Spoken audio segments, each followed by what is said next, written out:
What's up, Dragon Brood? We are now getting down to the home stretch. I believe this might be the last preview video before, well, no, second to last. I think there's going to be some more stuff that gets previewed tomorrow because we have about 65-ish cards, I think, left to be previewed. So we still have a pretty good ways to go, but a lot of the heavy hitters got previewed already, and we've seen some really good stuff earlier today. So this is going to be a pretty exciting one to go over. Lots of neat and interesting cards, lots of stuff that could end up being standard staples for sure, and possibly even staples in Pioneer and Modern. So Innistad Midnight Hunt is bringing a lot of good stuff today. Let's go get into it.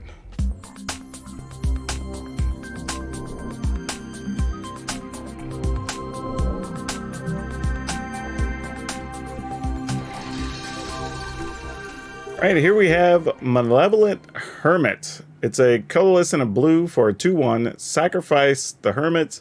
Counter target non-creature spell unless its controller pays 3. Also has Disturbed of 2 colorless and a blue.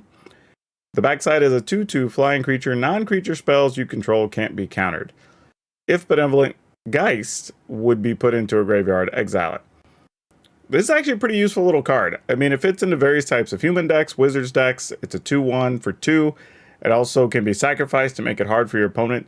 It's just counter target non-creature spell even, so that's actually pretty sweet.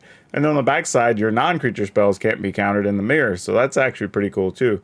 So I like a lot of what this card's doing. Now where it fits, I have no idea, but I'm not going to be surprised if I do see some people playing with it. All right, this one's kind of a cool throwback, it looks like. So Smouldering Egg. Whenever you cast an instant or sorcery spell, you put a number of Ember counters on the Smouldering Egg equal to the amount of mana spent to cast that spell. Then if there are 7 or more Ember counters on it, remove them and transform Smouldering Egg.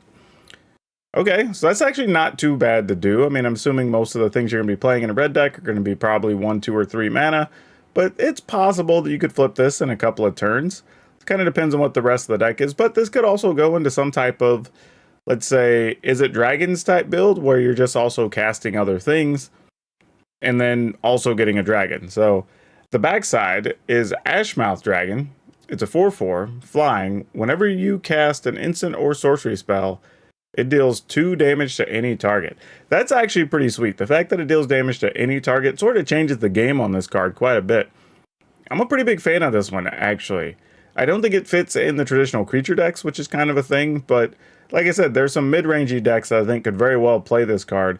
Maybe even just splashing red to get access to this card could be pretty neat. So this will definitely be one that I'm going to try to, at least early in the season, put into a couple of deck lists and see what we can do. Dinnick, Highest Apprentice. 1 white and a blue for a 2/3 human soldier, legendary creature, has lifelink. So really good stats, 2/3 lifelink for 2. Cards in graveyards can't be the target of spells or abilities. Also very good in this format, I'd imagine. Disturbed for 2 colorless, a blue, and a white. The backside is a 3/2 flying creature. Whenever 1 or more creature cards are put into graveyards from anywhere, you investigate. This ability triggers only once each turn. And then, you know, if it would go anywhere, it's exiled. This is pretty cool. Honestly, I think I like this card. It's a 2/3 for 2. It's really upside to prevent your opponent from using graveyard effects or things that are targeting cards in graveyard. But the other side of that is if something would deal with the graveyard, then you go ahead and just investigate, which possibly gets you more cards. So yeah, this is actually just a good value little card. I think there's a few builds you could play this in. It also feels like it could be a neat sideboard card in some cases, depending on what the format ends up looking like. So yeah, I like this. Downside that it's a rare because it feels like a little bit of a situational rare, but overall still a really good card. All right, Fateful Absence. It looks like Soren's going after, or he finds an empty crypt there, it looks like. Colorless and a white for an instant. Destroy target creature or planeswalker. Its controller investigates. This is one of the best removal cards, right? Just straight up. Like, just 2 mana, kill a creature or a planeswalker. Your opponent gets the option to pay 2 mana and draw a card later. Like, yeah. There's nothing like, yeah, I got nothing. That's it. The card's good. It's going to be played probably everywhere, possibly in every format. Like, this is really good. Now, it costs 2 instead of 1, so it's not like Path to Exile or Swords of Plowshares, but it might be the next best removal card in white. Seriously. This is really good. Like, if you don't understand how good this is, all I can say to you is if you get one, try playing it and see how good it is when the time comes.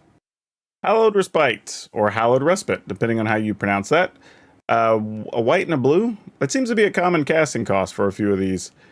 It's a sorcery. Exile target non-legendary creature, then return it to the battlefield under its owner's control. If it entered under your control, put a +1/+1 counter on it. Otherwise, tap it. Flashback, 1 colorless, a blue, and a white. So it's sorcery speed, but it lets you exile any non-legendary creature and return it to the battlefield. And then if it's on your side of the battlefield, you get a +1/+1. But if not, you tap it. This is actually kind of interesting because of the tap portion of it, right? Because there's sometimes you could use it to just tap down a defender, which isn't necessarily the best use of the card. But if you don't have anything else you can do with it, that's actually pretty sweet. Or in the event your opponent takes control of one of your creatures, you'd be able to just pay, have it exiled, come back on your side. So that's kind of cool too. So there's a lot going on with this card. I don't know if it's rare worthy just yet, but it's pretty good. I think it just needs specific cases to be built around in the deck. Somebody out there has to be playing a Commander Phoenix deck, right? Because there's enough of them at this point. But Sunstreak Phoenix, 2 colorless, red, creature Phoenix, 4/2 flying. So pretty much generic Phoenix stats for the most part. If it's neither day or night when it enters the battlefield and it becomes day, whenever day becomes night or night becomes day, you may pay a red and a colorless. If you do, return the Phoenix from your graveyard to the battlefield tapped. I mean, it's okay. I mean, it's like a perpetual blocker against werewolves, I guess. So you could slowly pick off the smaller ones. But they did only make it 2 toughness, so pretty much every burn spell that those decks might be playing will be able to kill it. But you're going to have the opportunity to get it back a lot. So, I don't know, maybe you could play it in werewolves if you wanted a flyer.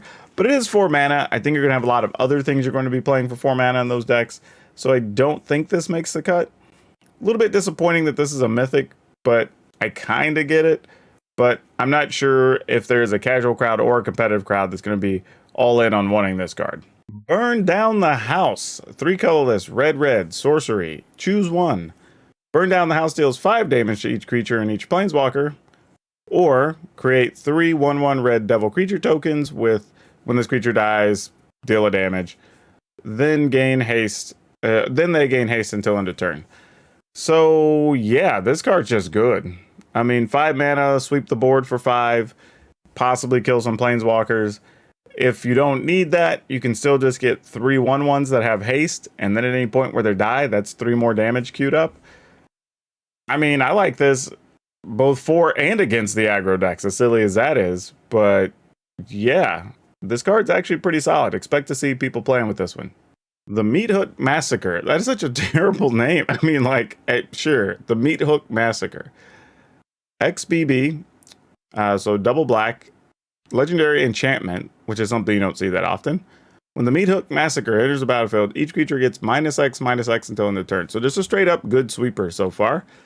Whenever a creature you control dies, each opponent loses a life. Whenever a creature an opponent controls dies, you gain a life. Well, I mean, this might just go into a lot of decks. I mean, really, this card worries me. Like, I'm not sure exactly how I want to build around it yet, but I know there are things I'm going to be able to do. This is also very powerful in the sense that you can get other effects when you're talking about like gaining life or draining an opponent or whatever. This fits some of those styles of decks as well. And it's very possible that you don't even really have to go too hard on the X part of it. You might just play it just to play it. And at 2 mana, this would be one of the cheaper enablers for that style of deck. So this is going to take some more attention. It's a pretty cool and interesting card. Kind of what you want to see in a Mythic. How powerful it is, I don't know, but it's definitely going to be part of a few decks for sure. Memory Deluge. 2 colorless, blue, instant. Look at the top X cards of your library, where X is the amount of mana spent to cast this spell. Okay, so you look at 4, put 2 of them into your hand and the rest on the bottom of your library in a random order. Then it has a flashback, 5 UU. So you get to look at 7 when you flash it back. This is... And it's an instant. I mean, it's not necessarily better than something like Behold the Multiverse, because obviously you can play it for 2 if you need to on turn 3. But, I mean, this might be better than like a Fact or Fiction or whatever, right? Because you get to see 1 less card, but you get the 2 cards you want out of those. And then later on, if you play it out of the graveyard, which is a great way to use your mana late, you spend 7, you get to look at 7 cards and still get your choice of 2. So this might be one of the better 4 mana draw spells we've had in a while. Like, this is really good. Angel Fire Ignition. Love the name. Colorless red-white sorcery. Put 2 +1/+1 counters on target creature.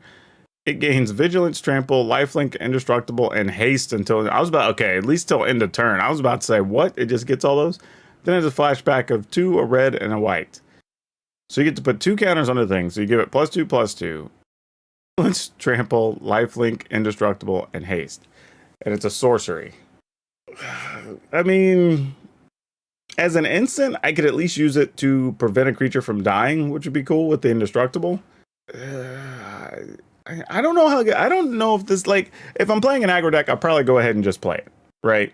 I think that's the thing. If I'm playing an aggro deck and it's red-white and it makes sense, having a couple copies of this isn't necessarily bad, right? You get Vigilance, you get Trample. Even if you're maybe playing a Nihilist where you have some big creatures, maybe because you get the Trample and the Lifelink, that could be worth it on its own. But outside of that, I'm not so sure. I'd like to be proven wrong on this one. I like the words that it has. I just don't know if I like all the applications of those words. Lorien, Voldaren Scion, a colorless black-red, legendary creature, vampire noble, first strike, 3/3. So that's actually pretty good already. A 3/3 first striker for 3. At the beginning of your post-combat main phase, okay, so after combat, look at the top X cards of your library, where X is the total amount of life your opponent lost this turn. Exile 1 of those cards and put the rest on the bottom of your library in a random order, and you may play the exiled card this turn. That's pretty cool. I mean, it's just a quality creature, and if you do punch through, you get access to another card of your choice. So that seems pretty awesome.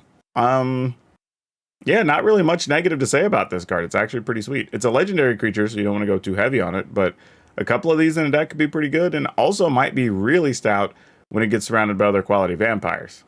Translation time, sneak into festival. So sneak into the festival. And my understanding is, from the story perspective, the humans are in the woods, effectively, having this giant festival with the Celestis to try to do something to the moon and to make sure, you know, it's at least get some daylight. But I guess the werewolves weren't invited. So, I don't know. So there's 3 colorless green, sorcery. Look at the top 5 cards of your library. Put 2 permanent cards with mana value 5 or less from among them onto the battlefield. Put the rest on the bottom of your library in a random order. And it has flashback of 7 and 3 green. Where to start with this card? Okay, so you get 2 things that cost 5 or less. And then you can flash it back. It's a sorcery, so you'd have to keep that in mind. But comparative to other cards like it, it's usually creatures. This actually says permanents. So you can go get a Planeswalker, you can go get some type of enchantments that set up a combo or something. If you need more blockers, you can go get like Eska's Chariot and something else. Yeah, now that being said, it is the top 5 cards, so you can't go too deep. But this is interesting. I don't know how good it is, but it's definitely interesting enough that I wouldn't be opposed to having a one of maybe in some of my mono green aggro decks. All right, it looks like there was one more double face card I missed. This is also a translated card, so it's Tovolar's Huntmaster. 4 colorless, green, human werewolf. So that's already a lot. That's 6, but it is a 6/6, so that's pretty cool. When Tovolar's Huntmaster enters the battlefield, create 2 2/2 green wolf tokens. Whoa! Okay, so before we even get to the backside, for 6 mana, we're getting a 6/6 and 2 2/2s. That's pretty strong. I mean, you're getting 10 power and toughness worth of creature for 6 mana. That's really good. I mean, consider that we played Titans and other things and whatever that we had to wait to get an ability from. This actually just straight up gives you 2 extra creatures. A great top deck too if you're looking for things to block with to buy that time when you're trading strikes toward the end of the game. Now, it's day bound, so it'll flip, goes to the backside. Tovolar's Pack Leader, which is the backside, is a 7/7. And when the Pack Leader enters a battlefield or attacks, create 2/2/2 green wolf tokens. So the front side just makes them when they enters the battlefield. The backside makes them when it enters the battlefield or attacks. And then you can pay 2 green. Another target wolf or werewolf you control fights target creature you don't control. Oh my goodness. Blah. There's like so much this card does. All right, so for 6 mana, you get a 6/6. You get 2 tokens. When it flips or the backside comes into play, you get a 7/7. And then, you know, you'll get, if it attacks, you get 2/2/2s. But then you also have the ability to just pay 4 and have your, effectively your 6/6 or 7/7 fight whatever the heck you want on your opponent's side. Like, oh my gosh. It's 6 mana. That's the only downside to this card, really. But casting costs aside, we are able to cast 5 and 6 and even 7, 8, 9 mana stuff fairly easily, it seems like, so far in Standard 2022. And the fact that it makes creatures is nice, so you're not getting blown out by some of this really good removal that we've seen. You still have something left behind. So yeah, this card's pretty solid. And here I was trying to end the video. I literally just refreshed, and then this popped up. So we're going to cover this one as well. It is Jaren, Corrupted Bishop, 2 colorless and a black. Legendary creature, human cleric, 2/3. When Jaren enters the battlefield or another non-token human you control dies, you lose 1 life and create a 1/1 white human creature token. You can pay 2. Target human you control gains lifelink until end of turn. At the beginning of your end step, if you have exactly 13 life, you can pay 4 black. If you do, transform Jaren. Okay, just looking at the front side, there's a lot happening here. So when it enters the battlefield, or when you have another non-token human creature you control die, you lose a life and you get a 1/1 token. So Jaren's going to cost you a life when it comes into play. So you need to be at more than 1 to even play this card. But it does generate a 1/1. And it's a loss of life, so there's not much way around that. But that being said, every time you have a creature die, you get an additional 1/1.